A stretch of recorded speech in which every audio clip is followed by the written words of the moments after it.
एक बार फिर से आप सभी का स्वागत है हमारे चैनल पे। आज के इस वीडियो में बताएंगे कि बिहार में जो भी भूमि सर्वे हो रहा है उसमें आप वंशावली अपने हाथ से यानी खुद से कैसे बना करके सर्वे करा सकते हैं। कहीं जाने की जरूरत नहीं है, बिल्कुल आसान भाषा में आपको बताते हैं कि वंशावली अपने से कैसे बनाएंगे और वो भी एकदम परफेक्ट तरीके से। ठीक है, चलिए वीडियो में आगे बढ़ते हैं। वीडियो पूरा देखिएगा तभी समझ में आएगा।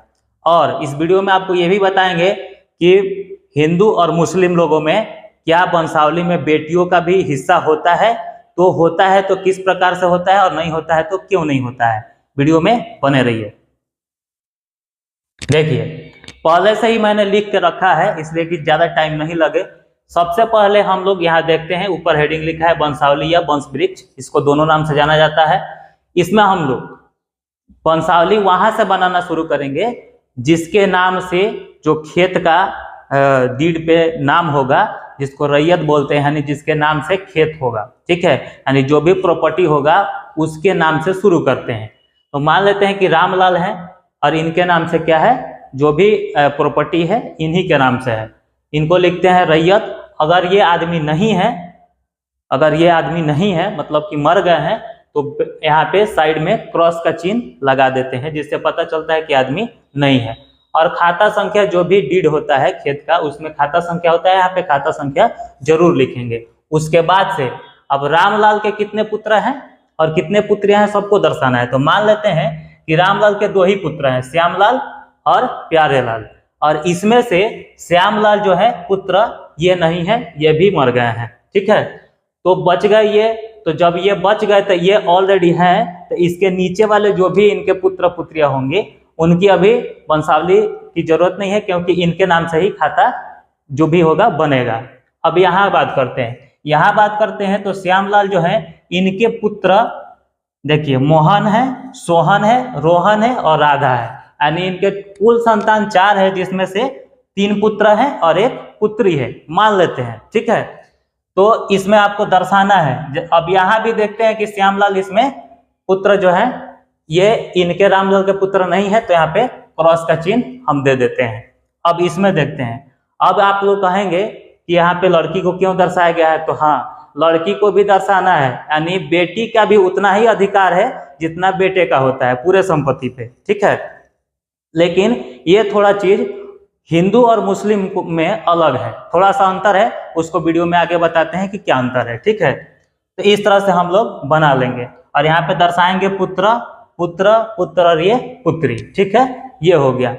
एक चीज यहाँ पे देखना जरूरी है, जैसे अगर मान लीजिए ये श्यामलाल है और इनकी पत्नी भी मृत हो चुकी है, तो यहाँ पे हम लोग उनके पत्नी को भी यहाँ पे दर्शा सकते हैं।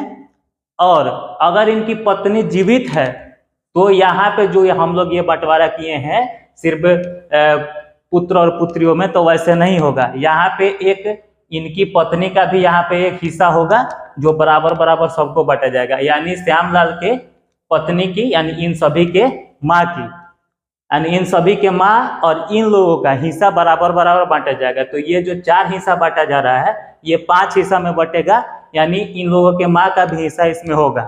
कब होगा, जब ये श्यामलाल की माँ जीवित रहेंगी तब। अगर ये दोनों नहीं है, श्यामलाल और इनके पत्नी नहीं है, तब इस प्रकार से हम लोग वंशावली बना लेंगे। ठीक है, अगर वैसे होगा तो आप लोग वैसे बनाइएगा। ठीक, उसके बाद से जो भी उत्तराधिकारी हैं, माने इसमें जिन लोगों का इस संपत्ति में हिस्सा मिल रहा है उनका यहाँ पे नीचे नंबर वाइज ऐसे डाल करके और सबका आगे सिग्नेचर हम लोग कर लेंगे। और यहाँ पे आप लोग अपना जो भी भूमि का एड्रेस है, यहाँ पे ग्राम, पोस्ट, ठीक है, थाना, जिला दर्शा लेंगे। ठीक है, अब रही बात यहाँ पे कि हिंदू और मुस्लिमों में क्या अंतर है, तो मान लीजिए सपोज दैट इस श्यामलाल के टोटल हिस्से में जमीन मिला 100 कट्ठा, एक बात मानते हैं 100 कट्ठा इनको जमीन मिला। ठीक, तो इन सभी में बराबर बराबर बांट दिया जाएगा, इसमें कोई ये अंतर नहीं है, इन सबको बराबर दिया जाएगा, यानी इसको भी 25, इनको 25, इनको 25 और इनको 25, ये टोटल जोड़ेंगे तो 100 कट्ठा जमीन हो जाएगा, चाहे कट्ठा में हो डिसमिल हो जैसे भी हो आप समझ लीजिए। तो इस सभी को बराबर बराबर दे दिया जाएगा। ये हिंदू लोगों में ऐसा होता है, लेकिन वही मुस्लिम लोगों के लिए कानून कुछ अलग है। उसमें क्या है कि अगर कोई मान लीजिए कि ये हमारे कोई मान लीजिए एक्स कोई ये रैयत है, ठीक है, और इनके जो है ए बी और सी ये तीन क्या हो गए संतान हो गए, जिसमें ये ए जो है पुत्र है, बी भी क्या है पुत्र है, और सी इनकी पुत्री है, ठीक है। ये हो गया, ये मुस्लिम लोगों के लिए, ठीक है, मुस्लिम लॉ के हिसाब से। इन लोगों का बंटवारा कैसे होता है, तो इसमें जमीन उस हिसाब से बांटा जाएगा, या जो भी प्रॉपर्टी है उस हिसाब से बांटा जाएगा कि बेटा को जितना मिलेगा उसका आधा बेटी को मिलेगा। जैसे मान लीजिए कि 100 कट्ठा टोटल जमीन है इन लोगों का, ठीक है, एक्स कोई आदमी है, इनका 100 कट्ठा जमीन है, तो इसको कैसे बांटा जाएगा, तो इनको दिया गया 40 कट्ठा, इनको 40 कट्ठा, तो इनका कितना होगा 20 कट्ठा, यानी टोटल कितना हुआ है 40 40 80 और 20 100, टोटल 100 कट्ठा ये हो गया। तो यहाँ पे मुस्लिम लोगों में ऐसे बांटा जाता है कि 100 कट्ठा टोटल जमीन है, तो 40 एक पुत्र को, 40 एक पुत्र को, और यानी इसी का मतलब कि एक बेटे को जितना मिल रहा है उसका आधा ही एक लड़की को मिलेगा, यानी बेटा को जितना मिलता है उसका आधा बेटी का हिस्सा हुआ। ऐसे मुस्लिम लोगों में कानून है, ठीक है। तो इस प्रकार से आप लोग इसको समझ सकते हैं। तो ये था आपका वंशावली या वंशवृक्ष जो भी आपका है।